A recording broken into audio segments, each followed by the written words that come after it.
उसके बाद वर्कडन जो है कभी कभी आपसे ग्राफ देके पूछता है, तो फोर्स और डिस्प्लेसमेंट के बीच में ग्राफ दिया होगा तो इसका समेशन वर्कडन होगा। आप ये एक चीज हमेशा जान लीजिए कि अगर कोई भी फिजिकल क्वांटिटी के बीच में ग्राफ खींचा है, सपोज दैट ये y है और ये x है, इनके बीच में कोई भी ग्राफ प्लॉट हो, किसी भी नेचर का हो,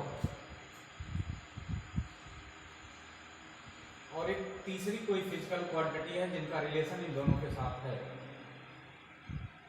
ऐसे कोई ग्राफ दिया हुआ है सपोज दैट, ठीक है। कोई तीसरी फिजिकल क्वांटिटी है जैसे z है और z का रिलेशन x और y के साथ है, और अगर z x और y के प्रोडक्ट से आ रहा है, क्या कर रहा है, z जो है x और y के प्रोडक्ट से आ रहा है, तब जब भी y और x में जो भी ग्राफ होगा उस ग्राफ का जो एरिया होगा, एरिया बताएगा z क्वांटिटी को, area under the x y curve जो होगा।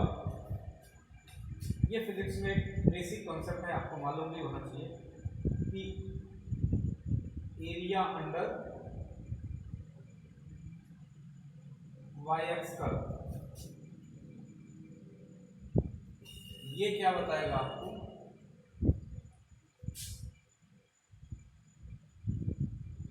टेल्स अबाउट द जेड, ये जेड के बारे में बताएगा, ठीक है।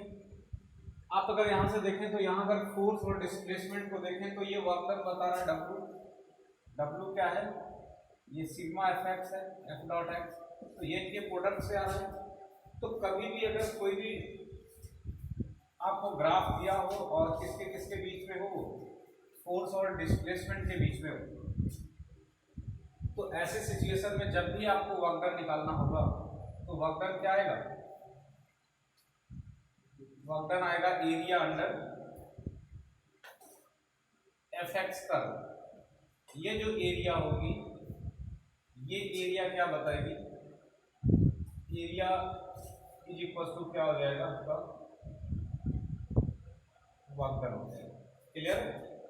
इसमें दूसरी भी चीज उतनी वैलिड होती है, फिलहाल अभी यहाँ नहीं, काइनेमेटिक्स मैंने बताया भी था आपको कि अगर कोई भी फिजिकल क्वांटिटी डिवीजन से आएगी और उनके बीच में ग्राफ बना हुआ है, तो ऐसा भी हो सकता है कोई दूसरी फिजिकल क्वांटिटी हो जो y और x के डिवीजन से है या फिर x के डिवीजन से है, तो ऐसे में स्लोप बताता है फिजिकल क्वांटिटी को, स्लोप बताएगा या 1/, स्लोप बताएगा, तो बेसिक तौर पे स्लोप ही बताता है, ठीक है।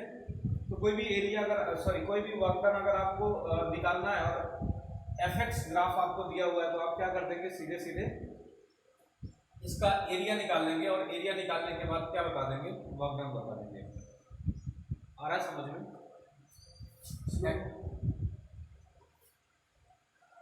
स्लोप वाली बात एक बार मैं फिर से रिपीट कर दे रहा हूँ। मैं ये कह रहा हूँ कि जनरली स्लोप क्या होता है, dy by D x. Slope जो होता है वो tan थीटा क्या होता है, dy बाई डी एक्स होता है। तो अगर कोई भी फिजिकल क्वांटिटी जैसे ये कोई ग्राफ है और ये दो फिजिकल क्वांटिटी के बीच में खींचा गया है, मान लेते हैं ये डिस्प्लेसमेंट और टाइम के बीच में खींचा गया है, तो यहां से यहां तक का अगर आपको वेलोसिटी चाहिए तो वेलोसिटी होती है डिस्प्लेसमेंट अपॉन टाइम। तो आप देख रहे हैं ये इन दोनों के डिवीजन से आ रहा है, तो ये चीज आपको इस लाइन का स्लोप बताएगा। स्लोप होता है हॉरिजॉन्टल से एंगल थीटा, और हॉरिजॉन्टल से एंगल थीटा tan थीटा क्या होता है, परपेंडिकुलर अपॉन बेस। तो यहाँ पर परपेंडिकुलर वाली लाइन कौन होगी, x होगी, और बेस वाली लाइन कौन सी होगी, t होगी। तो x y t एक्चुअल में है तो वेलोसिटी ही, समझ रहे हो ना। और अगर यही t बाई एक्स हो जाता है, t इधर हो जाता है, x हो जाता है, तो 1/, स्लोप हो जाता है। इस वजह से मैं कह रहा था कि इन फिजिकल क्वांटिटी के बारे में जो डिवीजन से आती हैं, जिन पर ग्राफ प्लॉट किया गया है, तो वो सामान्यतया क्या होती है, या तो स्लोप बता, मतलब उनको स्लोप बता देगा या 1/, स्लोप बता देगा। चलिए, तो वर्क डन के लिए वो बात आपको याद रखनी है कई बार एग्जाम में ऐसा क्वेश्चन पूछा है कि डिटरमाइन द वर्क डन, और आपको क्या दिया रहेगा, ग्राफ दिया रहेगा फोर्स और डिस्प्लेसमेंट के बीच में। जैसे ये है फोर्स लगाते इस तरीके से हम डिस्प्लेस कर रहे हैं, ये x है और ये फोर्स पे ग्राफ खींचा गया है। ये x इज इक्वल टू 0 से ये 5 मीटर है और ये यहाँ पर 10 मीटर है और ये 15 मीटर है, इस तरीके से। और यहाँ पर जो फोर्स लग रहा है ये आपका लग रहा है 10 न्यूटन का, ठीक है। अब आपसे पूछता है कि find the work done, find the work done.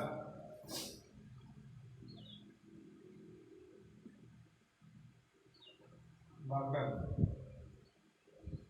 to displace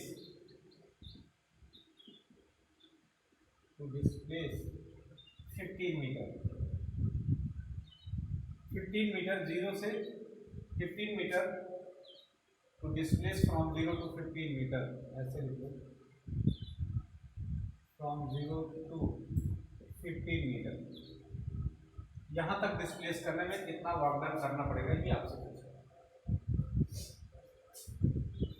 यहां से डिस्प्लेस करने में जो वर्क डन होगा W, आप जानते हैं कि ये तो सिग्मा या dx होता है, तो यहाँ इसका एरिया बता देगा, ये क्या हो जाएगा, एरिया अंडर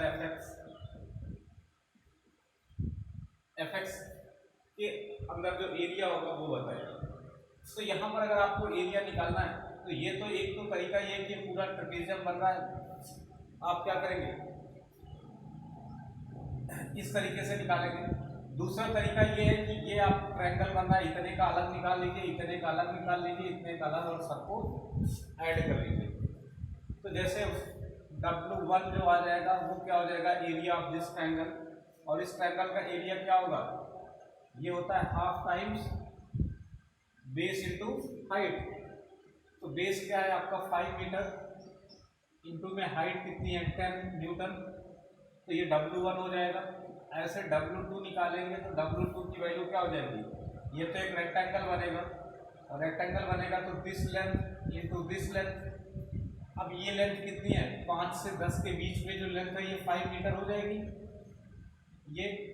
तो W2 जो आ जाएगा आपका वो हो जाएगा 10 इंटू 5, ये आ जाएगा आपका 50, ये सब जूल में आएंगे, और इसको करोगे ये 2 5 जा 10 होगा तो 25 जूल आएगा।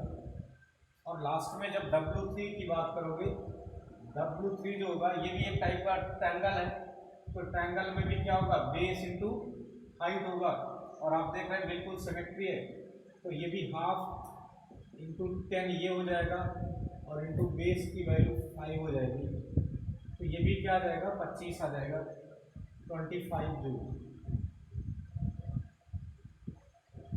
तो यहाँ से आप नेट वर्क डन क्या पाएंगे, जो W हो जाएगा टोटल वो W1 plus W2 plus W3, तो कितना आ जाएगा ये हो जाएगा 25 प्लस 50 प्लस 25, ये जूल में आएगा 100,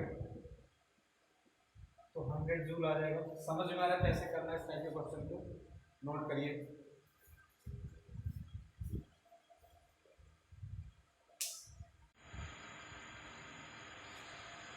चलिए, इसके बाद हम लोग जो टॉपिक पढ़ेंगे वो मोशन अंडर वर्टिकल सर्कल पढ़ेंगे। ये एक टाइप का नॉन यूनिफॉर्म मोशन है। जब मैं आपको सर्कुलर मोशन पढ़ा रहा था तो मैंने आपको बताया था कि जो सर्कुलर मोशन है, पहले इस टॉपिक का आप नाम लिख लीजिए, मोशन अंडर वर्टिकल सर्कल।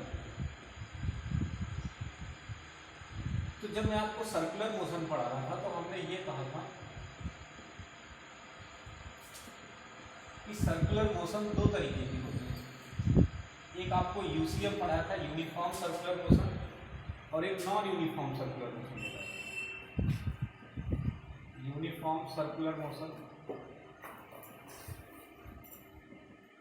और दूसरा जो मैंने बताया था वो नॉन यूनिफॉर्म सर्कुलर मोशन।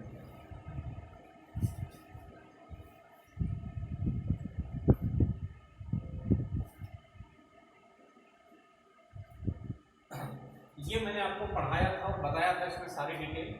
हमने कहा था जो नॉन यूनिफॉर्म सर्कुलर मोशन है वो आपके सिलेबस में मोशन अंडर वर्टिकल सर्कल है, और चूंकि उसमें हम बार बार एनर्जी कंजर्वेशन और चीज़ें लगाएंगे तो उसको अभी नहीं पढ़ेंगे, उसको कब पढ़ेंगे, उसको हम वर्क और एनर्जी में पढ़ेंगे, ऐसा मैंने आपको बताया था। तो आज हम लोग पढ़ते हैं कि मोशन अंडर वर्टिकल सर्कल में क्या होता है। तो ये मोशन करेगा वर्टिकल सर्कल के अंदर, ना कि किसी डोरी को हॉरिजॉन्टली या कैसे भी रोटेट करें, जिसमें यूनिफॉर्म सर्कुलर मोशन में मैंने आपको बताया था कि मैग्नीट्यूड ऑफ वेलोसिटी क्या थी, कांस्टेंट थी। जैसे ये पार्टिकल है और ये मोशन कर रहा है, ये वेलोसिटी और एक्सेलरेशन के बीच में ये 90 डिग्री का एंगल हुआ करता था। इस डायरेक्शन में कोई एक्सेलरेशन नहीं हुआ करता था, टेंजेंशियल डायरेक्शन में एक्सेलरेशन 0 था, जिसकी वजह से इसका मैग्नीट्यूड कांस्टेंट था। ऐसा मैंने आपको बताया था। सिर्फ और केवल सिर्फ सेंट्रीपिटल एक्सेलरेशन लग रहा था या सेंट्रीपिटल फोर्स, उसकी वैल्यू थी v²/r या ω²r, ऐसा बताया। ये पिछले टॉपिक में हमने डिस्कस करा था। ये यूनिफॉर्म सर्कुलर मोशन, जो नॉन यूनिफॉर्म सर्कुलर मोशन होते हैं इनके लिए मैंने आपको ये बताया था कि जो नॉन यूनिफॉर्म सर्कुलर मोशन होते हैं उनमें वेलोसिटी का मैग्नीट्यूड कांस्टेंट नहीं होता है। अलग अलग पॉइंट पे वेलोसिटी क्या होती है, अलग अलग होती है। जैसे ये है आपका BA, ये है BB अपर मोस्ट पॉइंट पे, और ये BC है और ये BD है। तो आप देखेंगे कि BA BB के इक्वल नहीं है, BA is not equal to BB। तो ऐसे मोशन को नॉन यूनिफॉर्म मोशन कहते हैं। और यहाँ पर दोनों एक्सेलरेशन जनरली लगते हैं, एक तो सेंट्रीपिटल भी लगता है और एक टेंजेंशियल एक्सेलरेशन लगता है। तो इन दोनों का रिजल्टेंट कहीं यहाँ कहीं आएगा, ऐसा, जिसको हम AR कहते हैं, रिजल्टेंट एक्सेलरेशन। और जब दो वेक्टर परपेंडिकुलर पे होते हैं तो उनके रिजल्टेंट का मैग्नीट्यूड अगर हम बात करें तो it's magnitude is equal to square root a² + b², मतलब सेंट्रीपिटल एक्सेलरेशन का स्क्वायर प्लस a टेंजेंशियल का स्क्वायर, ये सेंट्रीपिटल एक्सेलरेशन का स्क्वायर प्लस टेंजेंशियल का स्क्वायर ये हो जाएगा। ठीक है। और अगर यहां से आप ये एंगल क्या बनता है थीटा, तो tan थीटा की भी वैल्यू यहां से आप निकाल सकते थे। tan थीटा हो जाएगा आपका a tangential upon a centripetal, इस तरीके से। अब टेंजेंशियल एक्सेलरेशन के बारे में होता है, जो AT होता है ये होता है rate of change of velocity with respect to time, क्योंकि वेलोसिटी का मैग्नीट्यूड बदल रहा होता है। और जो सेंट्रीपिटल होता है वो अभी बताया, AC इज इक्वल टू क्या हो जाएगा v²/r या ω²r। ये सेंट्रीपिटल और टेंजेंशियल एक्सेलरेशन और यूनिफॉर्म नॉन यूनिफॉर्म मोशन के बारे में थोड़ी सी बेसिक इन्फॉर्मेशन। अब हम लोग इसको नॉन यूनिफॉर्म को डिटेल में पढ़ते हैं। जब ये मोशन अंडर वर्टिकल सर्कल करता है कोई भी पार्टिकल, तो इसमें कहाँ कहाँ क्या क्या फोर्स आते हैं, क्या कैसे होता है, ये सारी चीजें। ठीक है,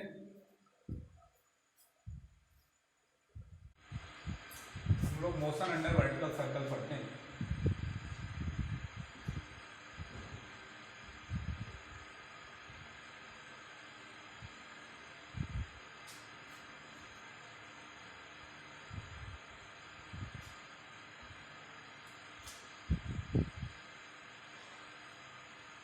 जैसे ये कोई पार्टिकल है जो वर्टिकल मोशन कर रहा है सर्कल के अंदर, तो मान लेते हैं कि ये कोई स्प्रिंग है और ये इससे बंधा हुआ एक ब्लॉक है।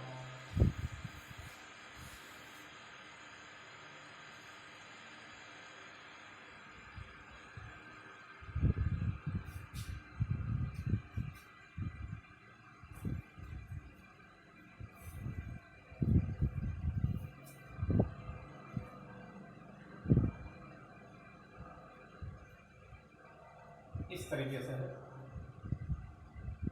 और ये एक ब्लॉक है,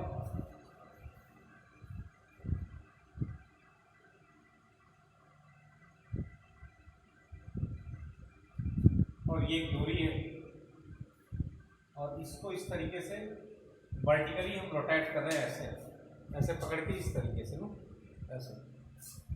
तो इसमें अलग अलग जगह पर क्या होगा, इसमें मान लेते हैं ये इसको पॉइंट ए कह दिया, ये लोअर पॉइंट है या लोवेस्ट पॉइंट है,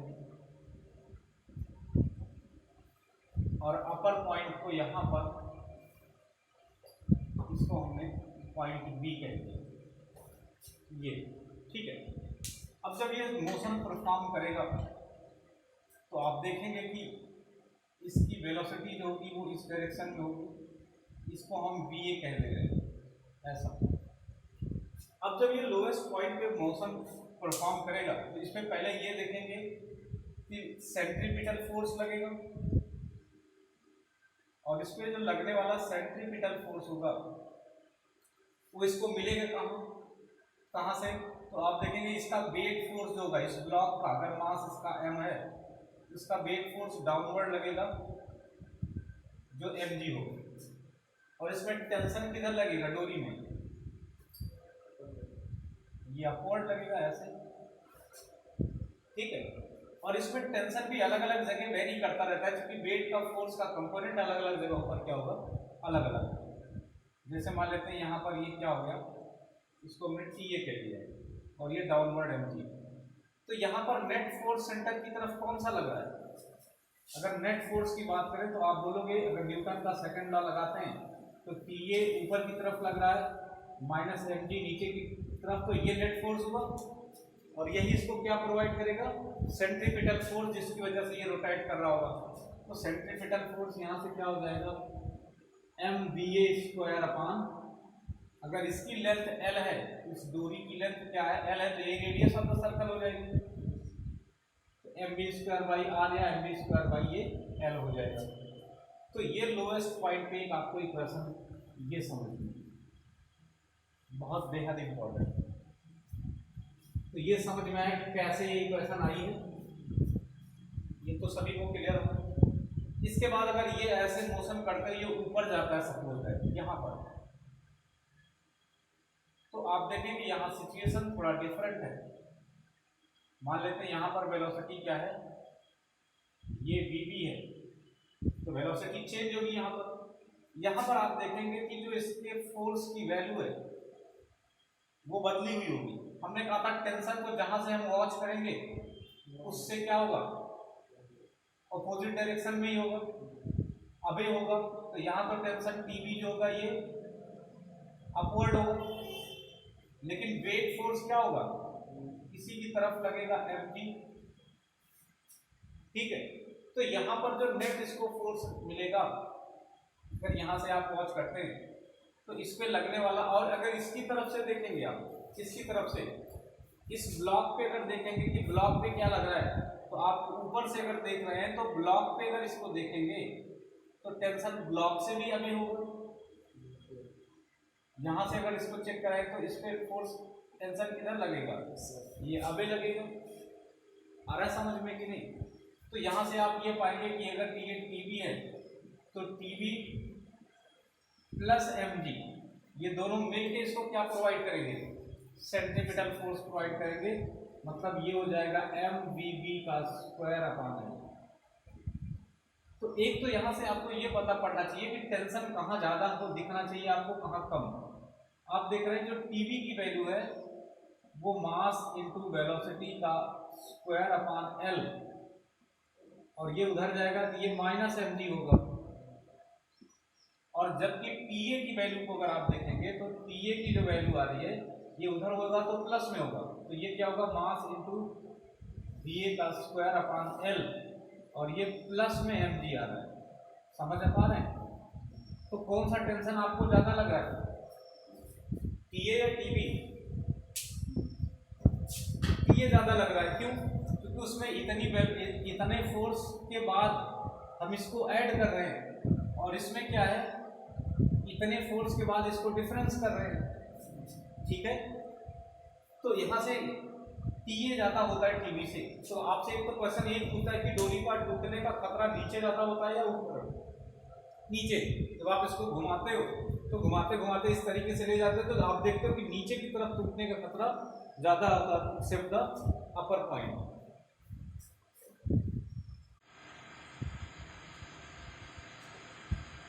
तो ये दो इक्वेशन आ गई आपकी, एक टेंशन बी पर क्या होगा और एक टेंशन ए पर क्या होगा, इस तरीके से। अब यहां से अगर हमको बी ए और बी का थोड़ा मामला क्लियर हो जाए कि वेलोसिटी एट ए क्या होगा, वेलोसिटी एट बी क्या होगा, तो ज़्यादा बेहतर क्या हो जाएगा कि हम ये बता पाएंगे कि इसकी वैल्यू क्या होगी और टेंशन कहाँ पर कितना होगा। तो इसके लिए हम क्या करते हैं कि अगर लोअर मोस्ट पॉइंट पे वेलोसिटी को हम किससे लिखते हैं, ये बी ए है, और अपर मोस्ट वेलोसिटी पर को हम बी से लिखते हैं, तो इनके बीच में हम लगाते हैं conservation of the mechanical energy. क्या लगाएंगे?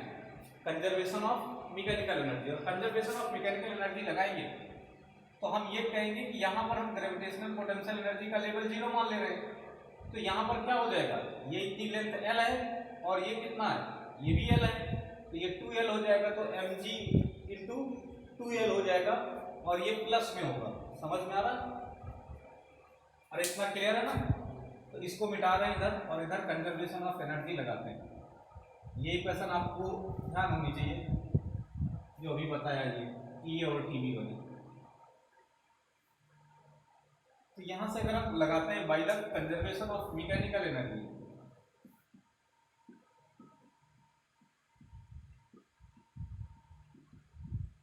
Conservation of total mechanical energy,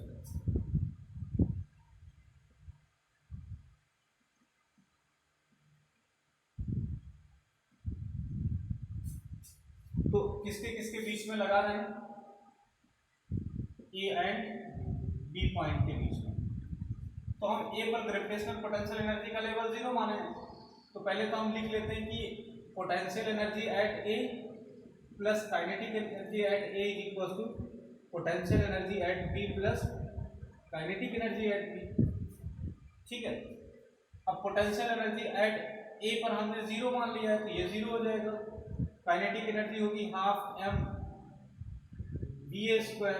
इसको इक्वेट करते हैं तो यहाँ पर जो पोटेंशियल एनर्जी आएगी वो क्या हो जाएगी, हाइट यहाँ पर क्या h, ये h आपका आएगा 2L के बराबर, और ऊपर जाएंगे तो प्लस में आएगा, नीचे जाते तो माइनस में। तो ये प्लस mg h की जगह पर क्या लिख देंगे 2L और प्लस हाफ mvv का स्क्वायर, ये हो जाएगा। यहां से आप देखेंगे कि half mva square is equal to 2mgl plus half mvv square. यहां से m क्या कर दें, पूरे इक्वेशन में कैंसिल कर देते हैं और 2 से पूरे में मल्टीप्लाई कर देते हैं। तो 2 से पूरे में मल्टीप्लाई करेंगे तो ये va स्क्वायर हो जाएगा, 2 कैंसिल हो जाएगा, ये 4gl हो जाएगा। ठीक है, और प्लस में ये क्या हो जाएगा vv स्क्वायर हो जाएगा। आ रहा है समझ में? नहीं आता? ठीक है, तो यहां से आप देखेंगे कि बी ए square minus B B square क्या आ रहा है, या बी ए स्क्वायर क्या आ जाएगा 4gl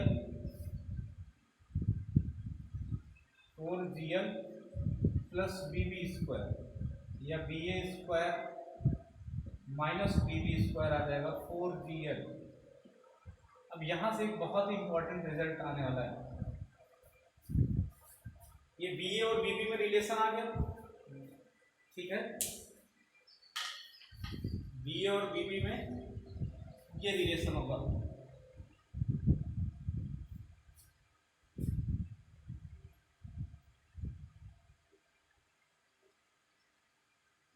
नोट कर लीजिए। इसके बाद इसमें एक इम्पॉर्टेंट बात ये आपको समझनी है कि जैसे जब हम सर्कल में किसी चीज़ को रोटेट करते हैं दूरी में, नीचे बॉटम पे कुछ बांध करके वर्टिकल सर्कल के अंदर।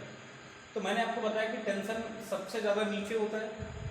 उसके बाद जैसे जैसे ये डोरी ऊपर की तरफ उठने लगती है, टेंशन की वैल्यू क्या होती है, कम होती जाती है। अपर मोस्ट पॉइंट पे टेंशन मिनिमम हो जाता है, और फिर जैसे जैसे ये इधर की तरफ आती है, ये वैल्यू फिर से क्या होती है, जाती बढ़ती है, और बॉटम पे जैसे आता है वो हाइयर टेंशन होता है, क्योंकि वेट और टेंशन दोनों अपोजिट होते हैं। क्लियर है? अब कभी कभी क्या होता है कि अगर सर्कल आपने वेलोसिटी ज़्यादा नहीं रखी है, लेवल की वेलोसिटी नहीं रखी है, तो ये सर्कल क्या नहीं करता है, कंप्लीट नहीं करता है। यहाँ कहीं जाते ही डोरी क्या हो जाएगी, लूज हो जाएगी। लूज हो जाएगी तो टेंशन जीरो, और टेंशन जीरो तो उसको सेंटीमीटर फोर्स मिलेगा नहीं, फिर ये सर्कल नहीं कंप्लीट करेगा। जैसे आप रस्सी में क्या करिए, किसी रस्सी में किसी धागे में नीचे कुछ बांधिए और खुद से ऐसे रोटेट कराने की कोशिश करिए ऐसे, तो आप देखेंगे जब आप वर्टिकल सर्कल में घुमाते हैं ब्लॉक को, तो घुमाने में अगर रस्सी, अगर वेलोसिटी को थोड़ा टेंशन आपने कम जनरेट करा रस्सी में, तो ऊपर पूरा जाता नहीं है। अगर रस्सी लूज हो गई तो नीचे गिर जाएगा, समझ रहे हो ना, इस तरीके से हाथ में लपेट जाएगा। तो अब ये नहीं कह सकते टेंशन नेगेटिव हो गया। टेंशन मैंने पहले बताया था, अगर हल्का से भी क्या होगा, लूज होगी रस्सी, तो टेंशन जीरो हो जाएगा बस। अब टेंशन जीरो हो गया तो उसको सेंटीमीटर फोर्स मिलेगा नहीं, तो वो सर्कल कंप्लीट नहीं करेगा। इसका मतलब जस्ट कंप्लीशन ऑफ सर्कल के लिए क्या होनी चाहिए, कम से कम ये होगी वो ऊपर तक तो पहुंच जाए, और उसके बाद जब इधर आने लगे टेंशन अपने आप वेट का कंपोनेंट बढ़ा लेगा। जैसे जैसे यहाँ से थोड़ा इधर आएगा तो इसके वेट के दो कंपोनेंट लगेंगे। टेंशन तो अभी भी किधर लगेगा, जैसे इस साइड लग रहा है, लेकिन यहाँ पर अपनी बार वेट इसके दो लगेंगे। ये डाउनवर्ड वेट लग रहा है इस तरीके से, इसका वेट का कंपोनेंट क्या करेगा, इधर भी लगेगा, थोड़ा इधर भी लगेगा, तो कुछ थोड़ा बहुत तो क्या करेगा, ये कंपनसेट करेगा। लेकिन अगर हम क्या करते, अपर मोस्ट पॉइंट पे टेंशन की वैल्यू कम रहती है या लूज हो जाती है, अपर मोस्ट पॉइंट पे पहुंचते यहाँ नहीं, तो ये सर्कल को कंप्लीट नहीं करेगा। तो जस्ट सर्कल को कंप्लीट करने के लिए जो कंडीशन है वो ये है कि यहाँ पर आप इतनी वेलोसिटी दीजिए और इतना डोरी में टेंशन हो कि अपर मोस्ट पॉइंट तक ये पहुंच जाए। उसके बाद तो फिर क्या करेगा, फिर से ये घूम के सर्कल कंप्लीट कर लेगा। तो कहीं पर भी टेंशन जीरो नहीं होना चाहिए, ना यहाँ ना यहाँ ना यहाँ, मतलब यहाँ तो होगा ही नहीं, यहाँ यहाँ यहाँ, ये क्या करना चाहिए, जैसे बी पे पहुंचे, अगर ये केवल जस्ट एक सर्कल को कंप्लीट करना चाहता है, जस्ट कंप्लीशन, इसके अलावा और एक्सेस में इसको कुछ नहीं चाहिए, तो कम से कम इतना हो कि ये ऊपर तक पहुंच जाए। हाँ, ऊपर टेंशन अगर जीरो हो गया एट बी पर एग्जैक्ट टॉप मोस्ट पोजीशन पे, तब भी काम चल जाएगा, तब भी जस्ट सर्कल को कंप्लीट कर लेगा। लेकिन ये condition just completion of circle के लिए है बस, इसके बाद ये कुछ नहीं कर पाएगा। अगर हाँ इस पे अपर मोस्ट पॉइंट पे टेंशन जीरो नहीं है, थोड़ा बहुत है, तब तो ये करता रहेगा और सर्कल विद इन सर्कल करेगा, बस वेलोसिटी आप बढ़ाए रखेंगे तो। क्लियर है? इसका मतलब जब नीचे से आप इसको स्टार्ट करेंगे ऐसे करके, तो इतना वेलोसिटी और टेंशन जनरेट करके करेंगे कि ये क्या करेगा, सर्कल करता रहेगा। कैसे, क्या आपने देखा होगा कि बहुत सारी रस्सियां होती हैं जिनमें आप नीचे ब्लॉक ना बांधिए, बहुत हल्का ब्लॉक बांधिए, फिर आप उसको चाह करके भी बहुत तेज वेलोसिटी देते हैं, तभी वो कंप्लीट सर्कल नहीं बनाता है। क्यों? क्योंकि टेंशन नहीं जनरेट हो पाता किसके अंदर, स्प्रिंग के अंदर। तो अब इसको हम क्या करते हैं, कंडीशन लेते हैं कि for just completion of the circle. इस कंडीशन के अंडर में हम कुछ वेलोसिटी का रिलेशन पढ़ेंगे। तो for just completion of the circle के लिए कंडीशन ये है कि ऊपर का जो टेंशन होना चाहिए वो जस्ट जीरो हो जाए एट बी पर बस, उसके अलावा कहीं टेंशन जीरो नहीं होना चाहिए। For just completion of circle,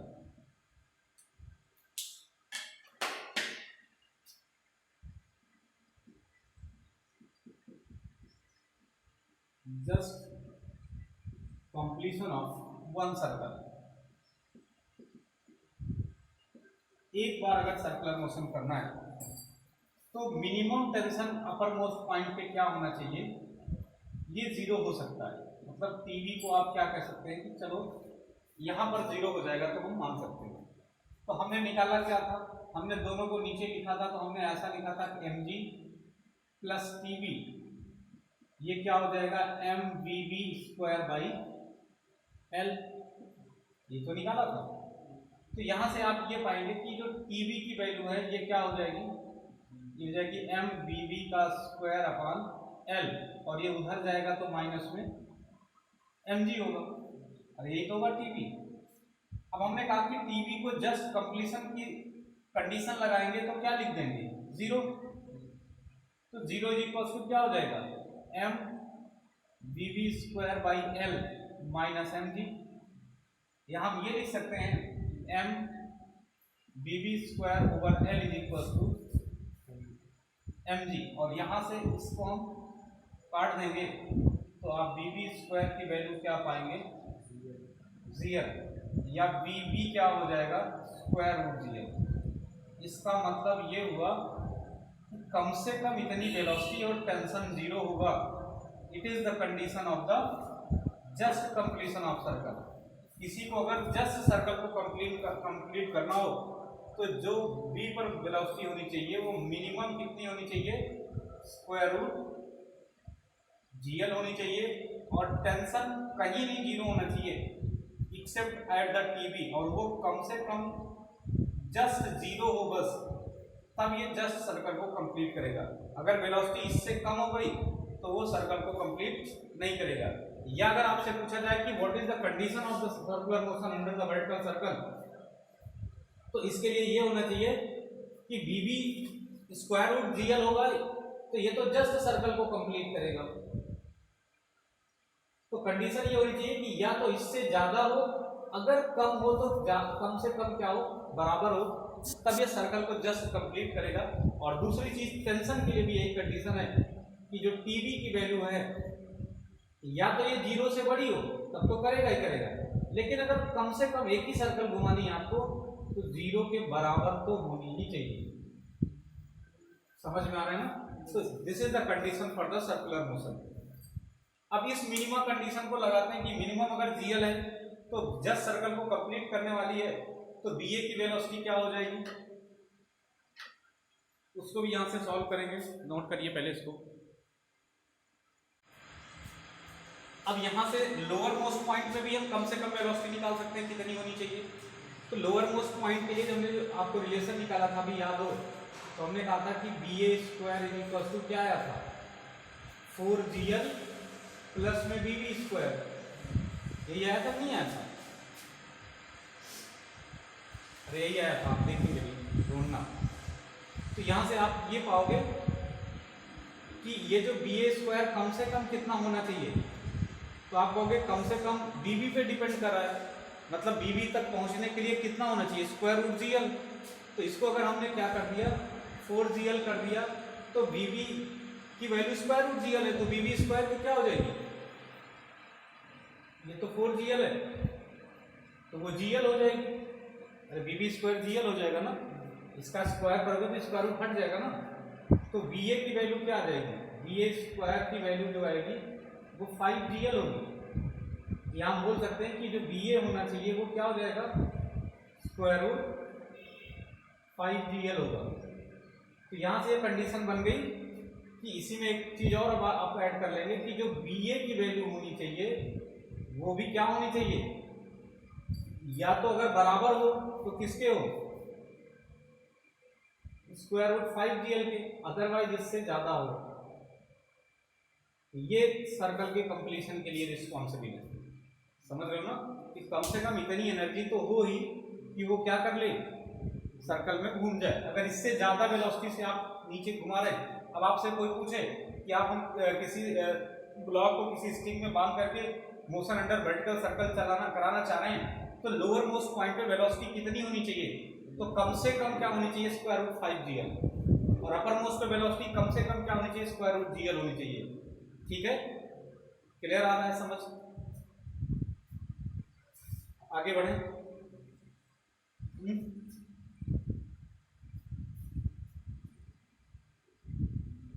इसके बाद एट एनी पॉइंट पर हम इसको निकालते हैं, इन सारी कैलकुलेशन को किसी पर्टिकुलर पॉइंट पे।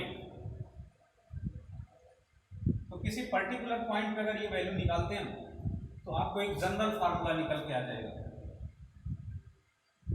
और जनरल फार्मूले से हम क्या कर सकते हैं, कोई भी वैल्यू बता सकते हैं, तो उसको हम थीटा के टर्म्स में निकाल दे रहे हैं।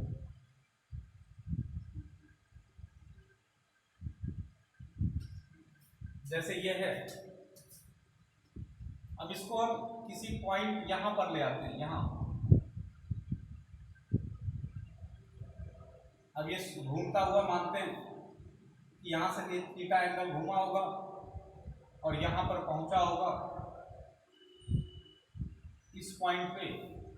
तब की कंडीशन को हम क्या करते हैं, वॉच करते हैं, देखते हैं कि क्या होता है। तो ऐसी सिचुएशन में वेट फोर्स तो इसका अभी भी कहां लगेगा, डाउनवर्ड लगेगा। और इस पे टेंशन की वैल्यू अभी भी कहां लगेगी, towards the centre, away from the string. तो जहां से देख रहे हैं स्ट्रिंग पे दूरी में ही लगेगा ना, और इस ब्लॉक से दूर जाने की दिशा में। ये है, ये किसी पॉइंट पर टेंशन है, इसको हम T से ले रहे हैं, ये एट एनी पॉइंट है। इस पॉइंट को अगर हम P कह देते हैं तो ये TP हो जाएगा, क्यों।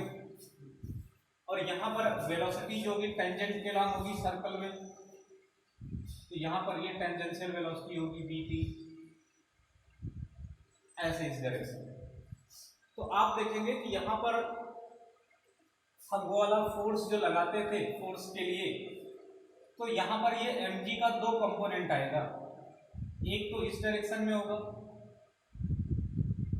और एक क्या होगा, इस डायरेक्शन में होगा, नेट mg इधर होगा, ठीक है।